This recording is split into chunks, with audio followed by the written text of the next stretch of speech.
So ayun guys, usapan usok tayo. Based on my experience, i-share ko lang sa inyo yung kaalaman ko about sa mga usok. Pagka puti ang usok guys, ibig sabihin yan guys, nagtutubig yung tambutso nyo sa umaga pag pinapaandar nyo kasi magkakaroon ng hamog. Kaya nagkakaroon ng tubig yung tambutso tapos uusok siya ng puti.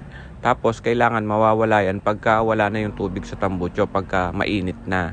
Ngayon pagka tubig pa rin yung may usok pa rin na puti kahit na tag-init na, mainit na yung tambutso, may tubig pa rin. Ibig sabihin, may leak yung cylinder head gasket nyo, pumapasok na siya sa tambutso yung tubig, magbabawas na yun. Tapos pagka blue smoke naman guys, may tama yung piston ring nyo, kaya yung valve seal.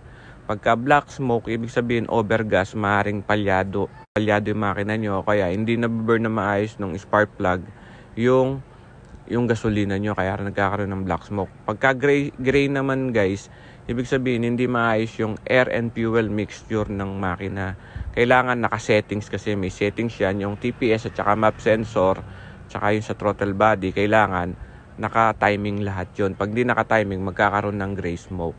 So yun lang guys, na-share ko lang sa inyo. Tsaka po sinasabi ko po sa inyo, hindi po ako graduate ng automotive, pero marami po akong naging sasakyan based on my knowledge on my experience, kaya sinishare ko po sa inyo. Sana magustuhan nyo. Bye-bye.